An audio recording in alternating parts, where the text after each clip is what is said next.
seenan oolan bahee mataa keerra bahee asii gad asiitti golfee. Maal bulu? Maal jira sadi gororro irratti tuftee maa baratti tufne akka. Har'a gororro kan fatta. Har'a tu fatta gororro. Bashananaku ya bashananaku isi hinari. Oolan ba'ee gadan bu'ee diina koo diinni kee eenyudha? Diinni kee anaayi. Gaafa na laaltu an diina keessatti fakkaadha. An diina kee miti bar. An nama siif kabaja qabu siif jaalala qabuudha malee nama diina kee miti jechuudha. Diinni jinniin sheexanni si mataa kee keessa jirti bar. Bar amma argitee subhaanallah. Amma mana waaqaa dhaqxee kadhattee deebite. Mana waaqaa dhaqxee kadhattee deebite. Achi deebii sirbatti camadi. Argitanii akka ishee bashannanaa qo'ette bar. Irra oofte bar. Akka isheen itti sirbite argitanii jirtu miti. Namni mana sagadaa oolee dhufee, namni mana amantaasaa kabajaa oolee dhufee, kabajee yoo itti ofirraa fuudhu, mee maaltu namatti dhaga'ama? Mee maaltu namatti dhaga'ama? Mee maaltu si sirbisiise? Mee maaltu si sirbisiiseen jedhaan? Bakka kabajaa ooltee dhufte? Bakka sirna siraata qabu ooltee dhufte? Inni achi deebitee sirbatti banattee sirba sirbituuf maali? Kana kabajaan kee. Sheexanni jinnii si keessa jirtu kana. Sheexanni bultii kee diigaa jirtu kana. Sheexanni lola sitti buufte kanaa jechuudha. Sheexanni akka nama biidoon irratti deebistee hojjisiistu godhellee sheexana si keessa jirtu bar gaafa baafte. Si keessatti gaafa baafte. Si keessatti gaafa baafte lukaan deemaa jirti bar jinniin si keessa jirtu. Sheexanni si keessa jirtu lukuma baaftee laaja baafteetu lafa deemaa jirti jechuudha. Maaliif jennaani sila ammatu sammuu nagaa qabaattee ammatu qalbii qabaattee jechuudha. Mana amantaatti galtee sirban sirbituu jechuudha. Bakki isheen ooltee galtee bakka kabajaati miti maacha deebitee sirbiti. Sanummoo maa diina koorran ejjedhee eenyuuf jetta diinni kee eenyudha? Ani xalaata kee biti ani diina kee miti jechuudha. Kan diina ofitti ta'ee bultii kee baxabbaxaa jiru bultii kee jeeqaa jiru sumadha. Sumadha malee anaa miti jechuudha. Kaameeraa irratti kan nama nagaa fakkaata miskiina tiyya nama homaan beekne fakkaata kaachas baate jechuudha. See otuu miskiinummaa qabaatte jechuudha. Utuu abbaa manaa keetii kabaja qabaatte jechuudha. Utuu abbaa manaa kee jaallatte jechuudha. Siin talaa dhugaa likki jirtu sitti meetanii iddootti si galchaa jechuudha. Ishee sodaa tokkollee hin qabu jechuudha. Utuu kabaja abbaa manaa keetii qabaatte, utuu kabaja abbaa manaa keetii eedde, guyyaa biraa hojii oola, har'a mana oola, barbaree obaaftee jechuudha. Barbareedhaan isa gubdee akka inni buna sana dhunneef miti. Akka inni taa'ee buna dhunne akka inni mana isaatti guyyaa sanbataati jedhee haaraan galfanneefitu barbareedhaan qabdee gubdee jechuudha. Ittiis okkee barbareedhaan gubdee rakkoon qabu garuu immoo jechuudha wanti sitti immoo wanti uummanni ibziin kun beeku jechuudha. Wanti hordoftoonni kee beeku qabanii warri ittiin naqaane warroonni immoo sammuun isaanii qulfii tokko miti tokko hin jirti. Miskiina kan qabu miskiinummaa kana hin jira beektaa namni muudiin namaa galu jechuu istaayil. Gaafa jedhamu muudiin jira miti warri inni isinii galee hin jira jechuudha. Mee giftii kootu dhugummaan jaalala abbaa manaa keetiif qabda. Abbaa ijoollee kootiiti jira miskiin argattee taphattee jechuudha.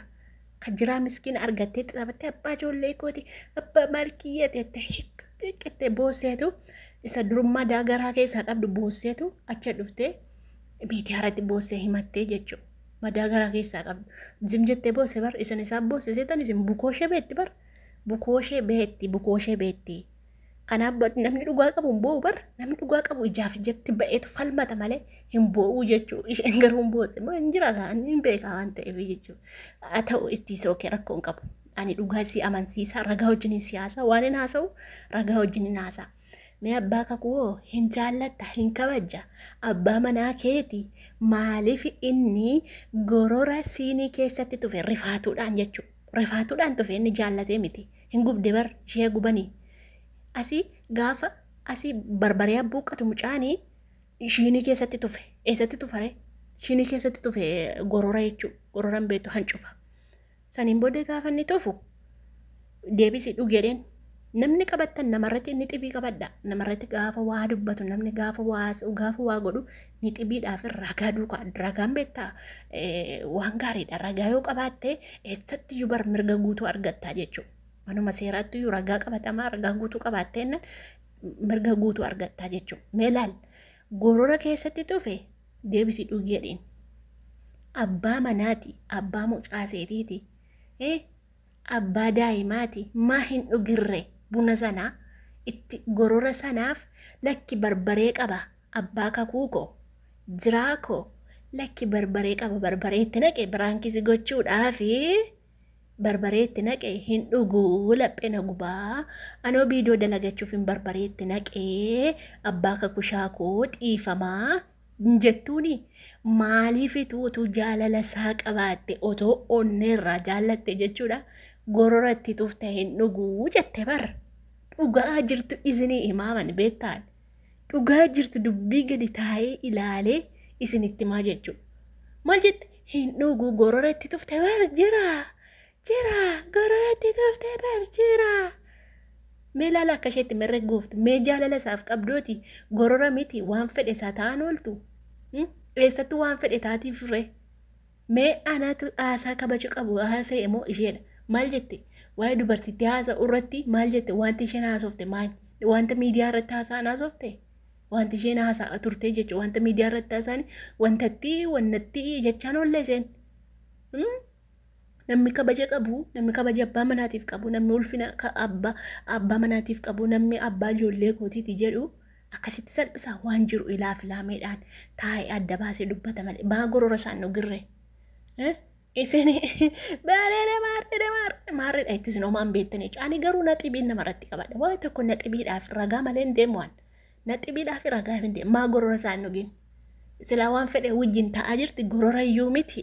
Silaa waan fedhe wajjin taa'aa jirti akkamitti gorora kee hin dhugu jettee kaameeraa fi lafiitiitti isa qaanfachiiste isa salphiste jechuudha. Akkanitti rugute argitanii jirtu miti. Mee jaalala isaa qabdi. Namni mataan keessan banaa namni bolooniin mataa keessanii banamaayi sammuu keessan banaati ta'aati ilaala waan isheen goote jechuudha. Banaati sammuu keessan asiitti fi lafiitti bakka ija keessan jiruunfadhaati. Ija keessan jiruunfadhaati ta'aa ilaala waan isheen goote. Argitanii jirtu akkasitti salphiste. Hin dhugu jettee bara hin diddee jechuudha. Ani baay'ee mutu kun agarramii waan hin jiran saalfadheen. Gaafa isheen akka jettu nan saalfadhee wanta dhangadi jedhee hojii wal qabate bakka dubbii kee. Isiniin sobduu baqbaaqaa inni naaftee dullatti jaartii saree minaamin jettu jechuudha. An dhugaa kiyya waan dubbadhuuf waan dhugaa dubbadhuufitu na jibbitan. Waan dhugaa ragaa waan fidu ragaa wajjin fida waan ta'eef kanaafitu na jibbitanii jechuudha. Otuun sobee ammatuun mata duree sobaa barreeffadhee ammatuun viidiyoo sobaa hojjedhe tapheet na jaallatti. Amala Oromooti kun. Amala Oromoo Oromoon tokko kijiba jaallatti. Oromoon tokko darbitee hin jirti. Dhaadhumatu darbitee jirti. Gagarraamiin tokko hin jirtu. Warri hubattanii warroonni namaaf hubattanii galatoomaasanii rabbiini akkasumatti sinaaf fufsiisu siniin jedha. Keerii namaaf yaada hamaa namatti yaadina. Keerii namaaf yaada warroonni keerii namaaf yaadanii warroonni nagaa namaa yaadanii warroonni waan ragaarratti akka kiyya bakka ijaaf ijarratti waan dhugaa dubbattanii isin galatoomaa siniin jechuun barbaada. Amma dubbachuu nufne dhiise ture isheetu diina kee inaaftuurra maarreerra ijjettitti tokko koomentii jalaa nan argaa. Isaaniif qaanoo dhiisee maaliif deebitee narratti dubbatti kan jedhamu an dhiisee kaleessa abbeerraa dhukkee kaase intalatti isee wanti allaatti fakkaattu sana isheerraa dhukkee kaase malee an dhiisee jira jechuudha. Garuu kun immoo maqaa kiyya hin dhoofne malee diina koo jette. Eenyudha diinni ishee? Kanaafuu yoo natti bu'ane han hin dhiisu abadan. Ijoollummaa kooti qabee amma har'aatti namni na tuqee jennaan nama jalaa didee hin beekan. Nan hidhamaa. Nan du'a lubbuu koo kennaa jechuudha. Eenyu abbaa eenyuyyuu hin sodaadhu jechuudha. Rabbii tokkichaa gaditti nama tokkollee hin sodaadhu jechuudha. Ilma namaati waan ta'eef. Ilmi namaa gantuudha. Sirkaa nyaatteetu si nyaattii jechuudha. Kanaafiyyuu eenyuufiyyuu harkaan kennu eenyuufillee hin sodaadhu jechuudha. Nama naqeeqe saachaadhaan naqe kanaan dura saachaadhaan naqeetti waan hin hojjedhu narratti hojjetti waan hin godhu na dudduubaan gootii kanadha kan na kakaasee jechuudha. Kanaafiyyuu yoo dhaabbatte narraa dhaabbadhu saachaan nan arrabsin.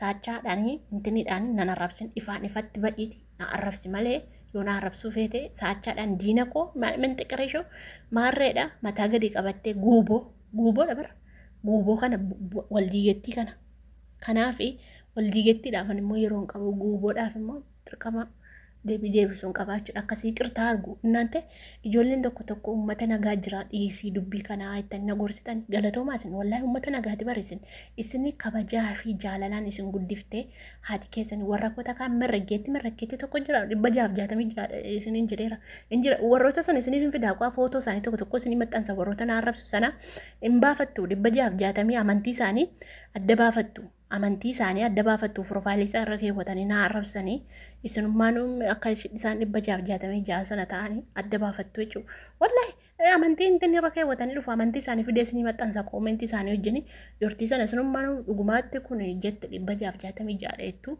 isaan ijaratu na arrabsa malee amma jarri warra akka pheenxee kun nama arrabsan isaan dhiisii jedhu malee dubbatan isaan jara sanatu warra profaayilii irra keewwatee jiruuf tokko isinii maxxansaa qaasin. Isaan bidee isinii maxxansee adda baafattu isiniyyuu jechuudha mortuudha eeggantu waan sabboontuun yookaan immoo haati koo bootaa laattee fi irraa dubbatu wayitti fakkaata.